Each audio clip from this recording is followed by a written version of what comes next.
Lafcadio Hearn originally recorded the story of Yuki Onna along with a collection of stories called Kwaidan for a book published in 1901.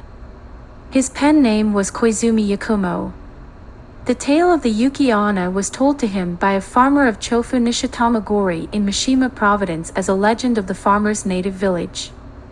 It is unclear if it was ever written in Japanese. In a village of Musashi Province, there lived two woodcutters, Mosaku and Minokichi.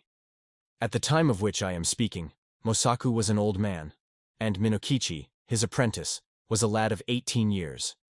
Every day they went together to a forest, situated about 5 miles from their village. On the way to that forest there is a wide river to cross, and there is a ferry boat. Several times a bridge was built where the ferry is, but the bridge was each time carried away by a flood. No common bridge can resist the current there when the river rises. Mosaku and Minokichi were on their way home, one very cold evening, when a great snowstorm overtook them. They reached the ferry, and they found that the boatman had gone away, leaving his boat on the other side of the river. It was no day for swimming, and the woodcutters took shelter in the ferryman's hut, thinking themselves lucky to find any shelter at all. There was no brazier in the hut, nor any place in which to make a fire. It was only a 2-mat hut, with a single door, but no window. Mosaku and Minokichi fastened the door and lay down to rest with their straw raincoats over them. At first they did not feel very cold, and they thought that the storm would soon be over. The old man almost immediately fell asleep. But the boy, Minokichi, lay awake a long time, listening to the awful wind and the continual slashing of the snow against the door. The river was roaring, and the hut swayed and creaked like a junk at sea. It was a terrible storm, and the air was every moment becoming colder, and Minokichi shivered under his raincoat. But at last, in spite of the cold, he too fell asleep. He was awakened by a showering of snow in his face. The door of the hut had been forced open, and, by the snowlight, Yuki Akari, he saw a woman in the room, a woman all in white. She was bending above Mosaku and blowing her breath upon him, and her breath was like a bright white smoke. Almost in the same moment, she turned to Minokichi and stooped over him. He tried to cry out, but found that he could not utter any sound. The white woman bent down over him, lower and lower, until her face almost touched him, and he saw that she was very beautiful, though her eyes made him afraid. For a little time she continued to look at him. Then she smiled, and she whispered, I intended to treat you like the other man, but I cannot help feeling some pity for you, because you are so young. You are a pretty boy, Minokichi, and I will not hurt you now. But if you ever tell anybody, even your own mother, about what you have seen this night, I shall know it, and then I will Remember what I said. With these words, she turned from him and passed through the doorway. Then he found himself able to move, and he sprang up and looked out. But the woman was nowhere to be seen, and the snow was driving furiously into the hut. Minokichi closed the door and secured it by fixing several billets of wood against it. He wondered if the wind had blown it open. He thought that he might have been only dreaming, and might have mistaken the gleam of the snowlight in the doorway for the figure of a white woman. But he could not be sure. He called to Mosaku, and was frightened because the old man did not answer. He put out his hand in the dark and touched Mosaku's face, and found that it was ice. Mosaku was stark and dead. By dawn the storm was over, and when the ferryman returned to his station, a little after sunrise, he found Minokichi lying senseless beside the frozen body of Mosaku. Minokichi was promptly cared for, and soon came to himself. But he remained a long time ill from the effects of the cold of that terrible night. He had been greatly frightened also by the old man's death, but he said nothing about the vision of the woman in white. As soon as he got well again, he returned to his calling, going alone every morning to the forest, and coming back at nightfall with his bundles of wood, which his mother helped him to sell. One evening, in the winter of the following year, as he was on his way home, he overtook a girl who happened to be traveling by the same road. She was a tall, slim girl, very good-looking, and she answered Minokichi's greeting in a voice as pleasant to the ear as the voice of a songbird. Then he walked beside her, and they began to talk. The girl said that her name was Yuki, that she had lately lost both of her parents, and that she was going to Yedo, where she happened to have some poor relations, who might help her to find a situation as a servant. Minokichi soon felt charmed by this strange girl, and the more that he looked at her, the handsomer she appeared to be. He asked her whether she was yet betrothed, and she answered laughingly that she was free. Then, in her turn, she asked Minokichi whether he was married or pledged to marry, and he told her that, although he had only a widowed mother to support, the question of an honorable daughter-in-law had not yet been considered, as he was very young.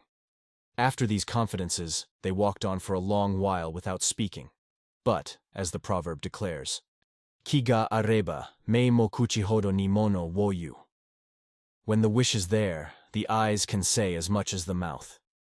By the time they reached the village, they had become very much pleased with each other. And then Minokichi asked Oyuki to rest a while at his house. After some shy hesitation, she went there with him, and his mother made her welcome and prepared a warm meal for her. Oyuki behaved so nicely that Minokichi's mother took a sudden fancy to her and persuaded her to delay her journey to Yedo, and the natural end of the matter was that Yuki never went to Yedo at all. She remained in the house as an honorable daughter-in-law. Oyuki proved a very good daughter-in-law. When Minokichi's mother came to die, some 5 years later, her last words were words of affection and praise for the wife of her son. And Oyuki bore Minokichi 10 children, boys and girls, handsome children all of them, and very fair of skin. The country folk thought Oyuki a wonderful person, by nature different from themselves.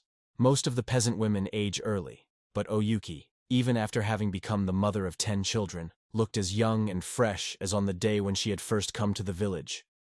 One night, after the children had gone to sleep, Oyuki was sewing by the light of a paper lamp, and Minokichi, watching her, said, "To see you sewing there, with the light on your face, makes me think of a strange thing that happened when I was a lad of 18. I then saw somebody as beautiful and white as you are now. Indeed, she was very like you." Without lifting her eyes from her work, Oyuki responded, "Tell me about her. Where did you see her?" Then Minokichi told her about the terrible night in the ferryman's hut, and about the white woman that had stooped above him, smiling and whispering, and about the silent death of old Mosaku, and he said, "Asleep or awake, that was the only time that I saw a being as beautiful as you. Of course, she was not a human being, and I was afraid of her, very much afraid. But she was so white. Indeed, I have never been sure whether it was a dream that I saw, or the woman of the snow." Oyuki flung down her sewing and arose and bowed above Minokichi where he sat and shrieked into his face, It was Yuki, it was, and I told you then that I would if you ever said one word about it. But for those children asleep there, I would this moment, and now you better take very, very good care of them, for if ever they have reason to complain of you, I will treat you as you deserve." Then she melted into a bright white mist that spired to the roof beams and shuddered away through the smoke hole.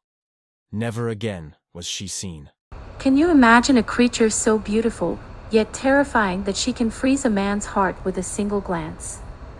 In the heart of winter, when the snow is falling fast, the name Yuki Onna comes to light. Her name translates to Snow Woman. Her beauty is a daily trap, for the Yuki Onna is as ruthless as winter itself. The tale of the Yuki Onna is a chilling tale of the duality of beauty and danger, love and fear. There's a story about promises made and broken, about the haunting past catching up, and the relentless, merciless nature of winter. It's a story that leaves us questioning the true nature of the Yuki Onna. Is she a heartless killer, a loving wife and mother, or vengeful spirit? The Yuki Onna's significance lies in her embodiment of the heart of harsh Japanese winters and the struggle for humans to survive in such conditions. She serves as a metaphor for the unforgiving nature of winter and the beauty it holds despite its cruel demeanor. Her tale is a testament to the rich and vibrant tapestry of Japanese folklore, filled with creatures that captivate, terrify, and enchant us in equal measure. So the next time you find yourself in the heart of winter, remember the Yuki Onna. Remember the beauty and ruthlessness of winter and the chilling tale that has been passed down through generations. But most importantly, remember the promise that must never be broken, for Yuki Onna may be watching, waiting for the right moment to strike. In popular culture, this tale has been told and reimagined in the past few decades, In 1964 the story was depicted in the film Kwaidan, starring Tatsuya Nakadai as Minakichi, Keiko Kishi as Yuki Onna, and in 1990 a similar adaptation was made in the movie Tales from the Dark Side, the short film called Lover's Vow starring James Remar and Ray Don Chong. Thank you for watching and subscribe to the channel for more videos like this.